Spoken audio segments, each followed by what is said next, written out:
यूपीएससीच्या परीक्षेची जी वयोमर्यादा आहे त्याच्या बाबतीमध्ये आपल्याला माहिती या व्हिडिओच्या माध्यमातून बघायची आहे। आता जो यूपीएससीचा जो कॅन्डिडेट आहे ज्याला परीक्षा द्यायची असेल तर वयाच्या 21व्या वर्षापासून तो परीक्षा देऊ शकतो, पण सगळ्यात महत्त्वाची अट ग्रॅज्युएशन कंप्लीट असणं गरजेचं आहे किंवा ग्रॅज्युएशनच्या शेवटच्या वर्षी असणं गरजेचं आहे। म्हणजे वयाच्या 21व्या वर्षापासून वयाच्या 32व्या वर्षापर्यंत ही परीक्षा दिली जाऊ शकते। जो ओपन कॅटेगरीमधील विद्यार्थी असेल, ओपन त्याचबरोबर ईडब्ल्यूएस मधील असेल तो।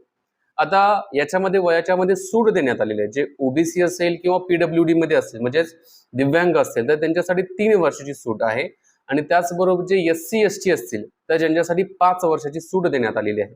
मग तशा बेसिसवरती बघितलं तर ओपन कॅटेगरीमधील विद्यार्थ्याला मॅक्सिमम वयाच्या 32व्या वर्षापर्यंत तो परीक्षा देऊ शकतो। एक जो विद्यार्थी ओबीसी मध्ये आहे तो मॅक्सिमम वयाच्या 35व्या वर्षापर्यंत परीक्षा देऊ शकतो आणि जे एससी एसटी मध्ये आहेत ते वयाच्या 37व्या वर्षापर्यंत काय करू शकतात, परीक्षा देऊ शकतात यूपीएससीच्या बाबतीमध्ये। ठीक आहे, अशा प्रकारच्या इन्फॉर्मेटिव्ह व्हिडिओसाठी नक्की फॉलो करा। जय हिंद मित्रांनो।